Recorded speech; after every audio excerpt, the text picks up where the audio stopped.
nous avez demandé, on l'a fait. On passait la nuit dans des trous de souris, priant pour que l'ennemi vienne pas nous égorger. Le jour, on rampait dans la boue et la poussière alors que les balles sifflaient tout autour. Mais c'est la dernière fois qu'on va mettre nos vies en danger. L'ennemi est dans ses derniers retranchements. Quand on aura pris le château Shuri, on rentrera chez nous, tous ensemble.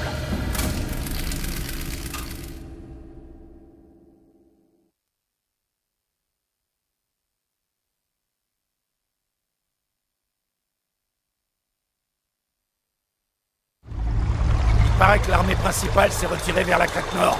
Et je veux que tout le monde soit prêt à se battre. Dès que le ravitaillement arrive, on bouge. Et voilà. Allez, on y va, au pas de course. Faites attention à l'herbe, aux arbres, à tout ce qui pourrait servir de cachette à un Jap. L'avion aurait fait ça en putain de bruit. Ils vont revenir dès qu'ils se seront réapprovisionnés. Pour l'instant, on est tout seul.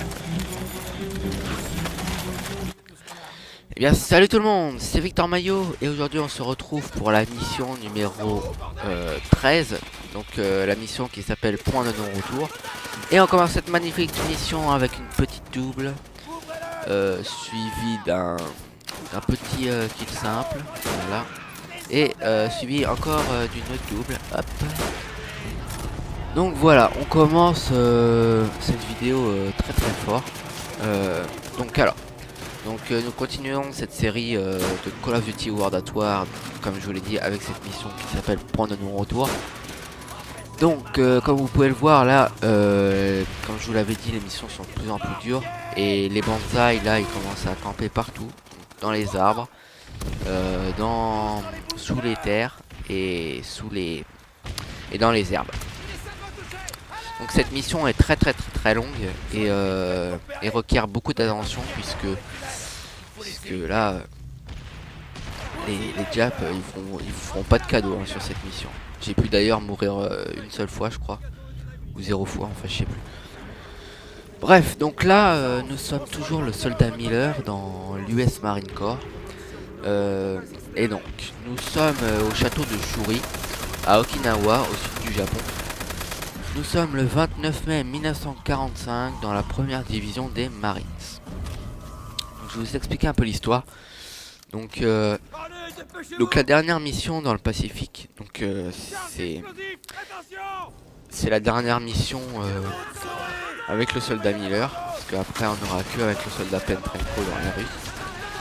Donc c'est cette dernière mission dans le Pacifique. Vous devez... pourquoi je dis vous devez... On doit, parce que je suis en train de lire un texte, c'est pour ça, faut que je mette à la 3e personne. On doit prendre d'assaut le château de Shuri afin d'écraser le dernier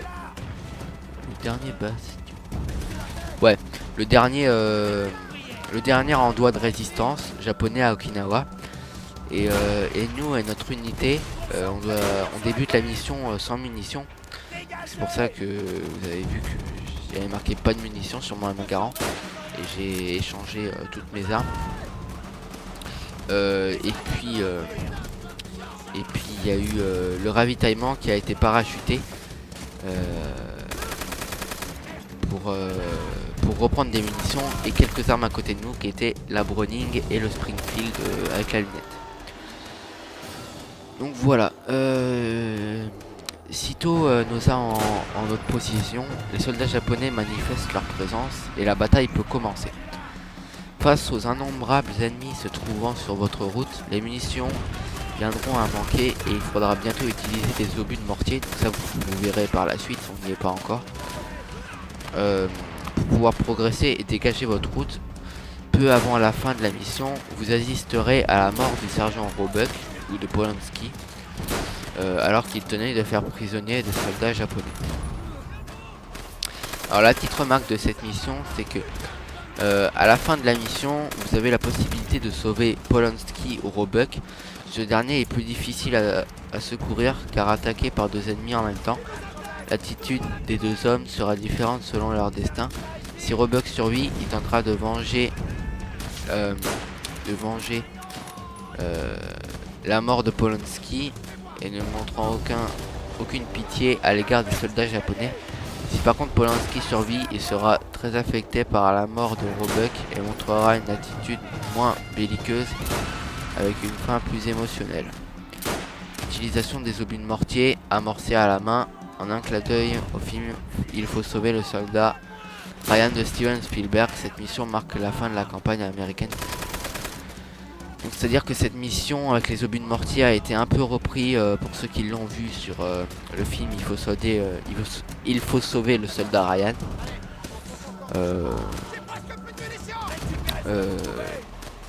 Réalisé par Steven Spielberg. Donc voilà, et donc en fait cette mission est vraiment bien, je trouve, puisque en fait à la fin nous avons soit le sergent Roebuck, soit Polanski, et en fait c'est l'un des deux que vous allez sauver. Excusez-moi, je suis fatigué là en ce moment, oh là là, oh là là. Et donc en fait si vous arrivez wow, joli wallbang au passage. Si vous arrivez à tuer si vous arrivez à sauver l'un des deux, j'ai fait une collade fail là, il a été blessé.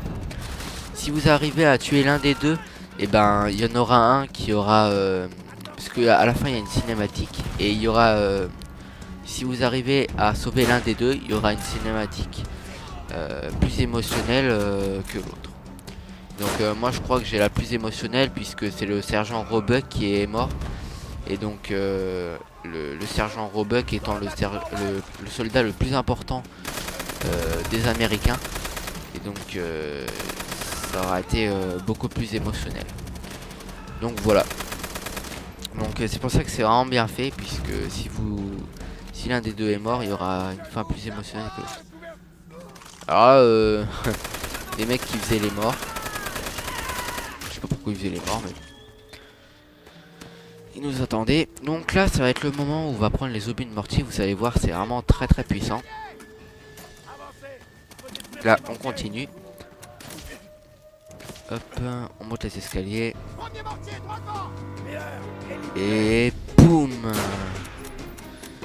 dans ta face. Alors on continue, on arrive bientôt au mortier. Voilà, donc là nous arrivons à l'endroit où on peut prendre les mortiers. Et donc la première chose à faire, c'est de balancer un mortier sur la maison en face. Parce que la maison en face, il y a une mitrailleuse. Donc vous serez très vite moins gêné par la mitrailleuse. Et ensuite à cet endroit, il faudra détruire deux places de mortier. Donc là j'en ai déjà détruit une. Et là j'en ai détruit une autre. Et donc pour faire un peu plus le vide, pour tuer un peu plus de japonais, j'ai continué un peu avec les mortiers. Voilà. Et hop, et un autre.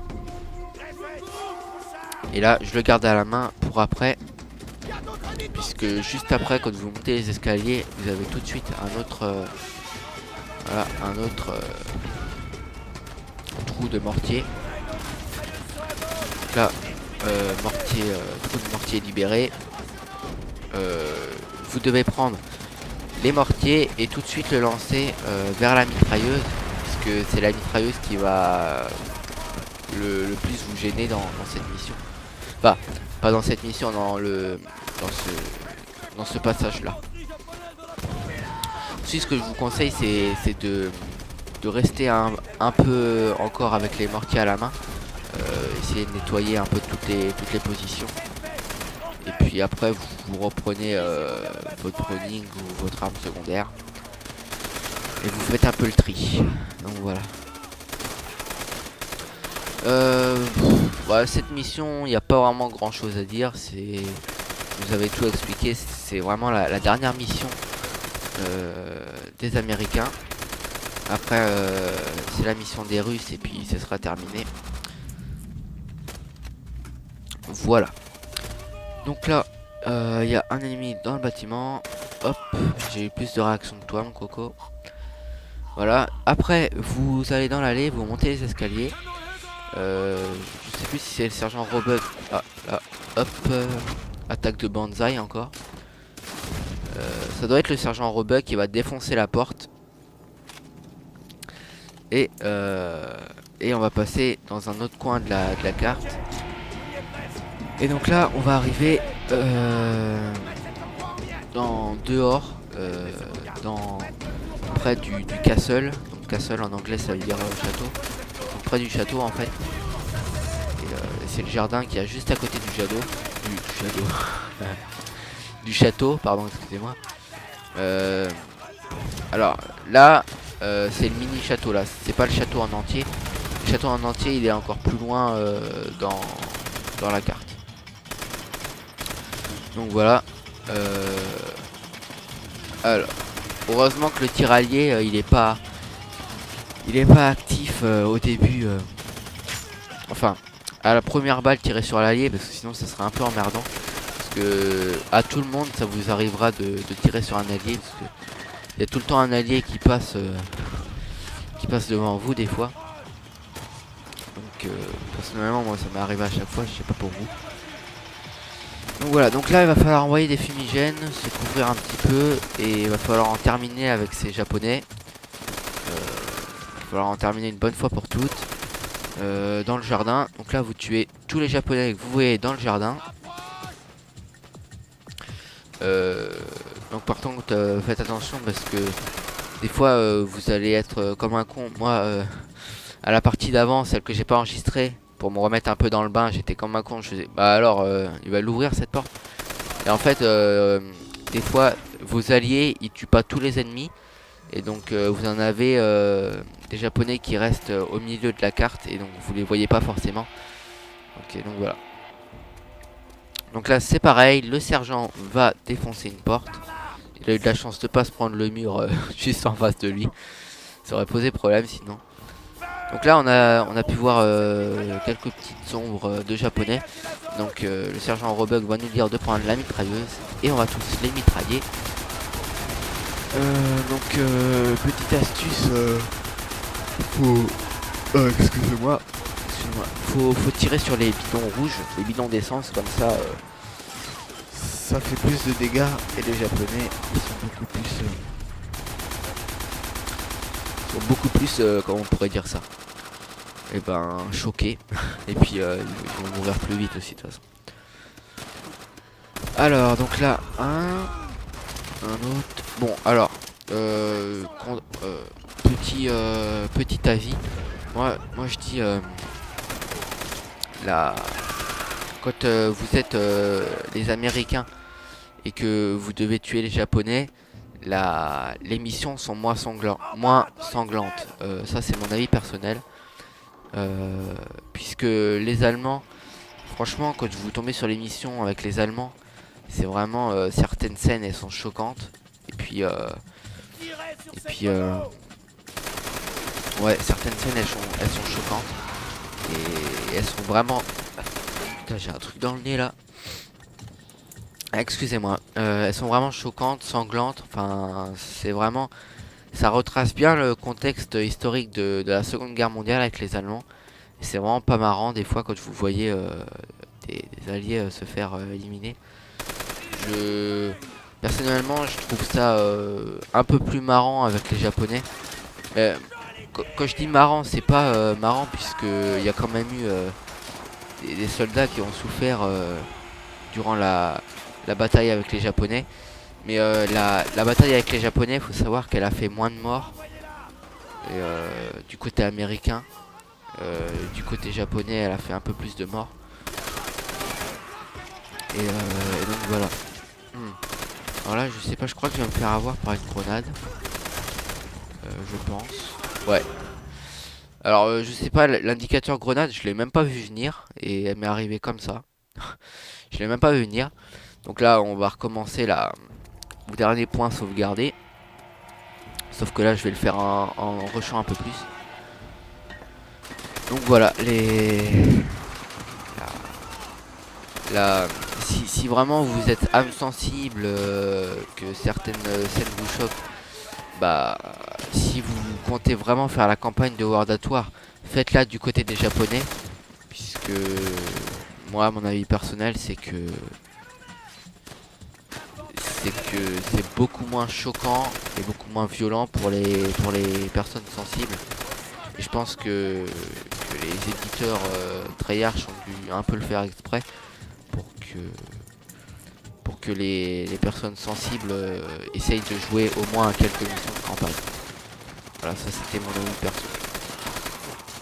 Donc là on va arriver dans là où je vous avais parlé que le sergent Roebuck ou Polanski l'un des deux vont se faire tuer.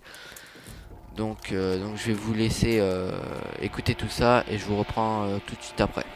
A tout à l'heure.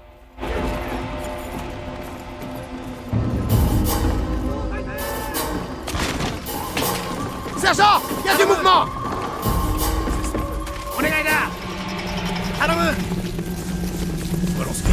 Allons-y. Au sol, maintenant. Gardez les mains en l'air. Merde. Miller.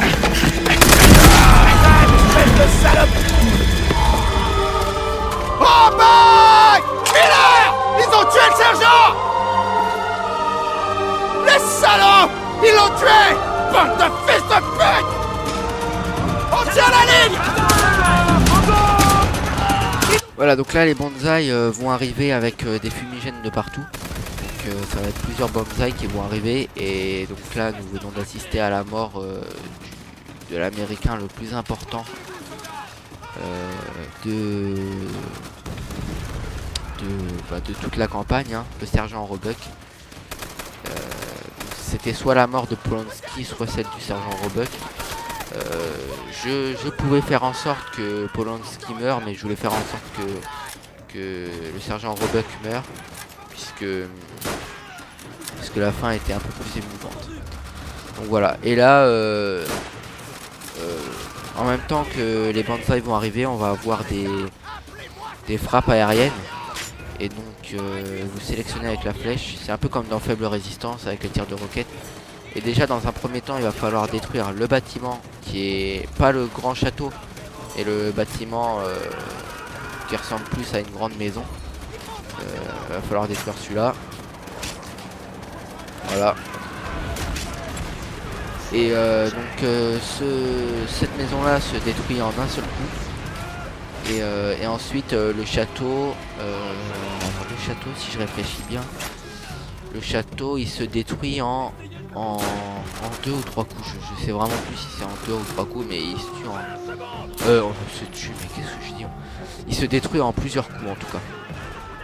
Donc là on attend que les avions se réapprovisionnent en munitions. Et puis après on les réenvoie. Donc on va attendre sagement. Voilà, donc là de toute façon on va bientôt arriver à la fin de la campagne. Enfin de la mission. Donc moi je vais encore envoyer un bombardement. Donc le bombardement a été envoyé.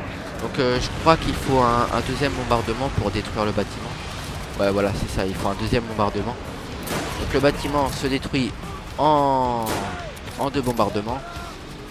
Donc on va arriver à la fin de cette mission. Moi pour vous laisser le bombardement et la cinématique de la fin, je vais vous laisser. Donc prenez soin de vous, restez branchés. Et puis je vous dis à plus pour la prochaine mission qui sera la mission numéro 14. Sera le cœur du Reich. Donc voilà, donc à plus pour la prochaine vidéo. Surtout n'oubliez pas, vive les pizzas, vive les frites, et à plus pour la prochaine vidéo. Salut tout le monde.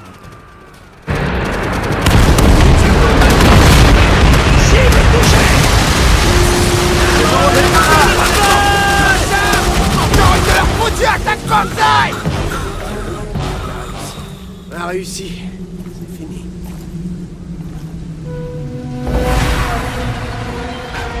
Nous avait demandé, on l'a fait. On passait la nuit dans des trous de souris, priant pour que l'ennemi vienne pas nous égorger. Le jour, on rampait dans la boue et la poussière, alors que les balles sifflaient tout autour. L'ennemi est dans ses derniers retranchements. Quand on aura pris le château Chouris, on rentrera chez nous. Tous ensemble.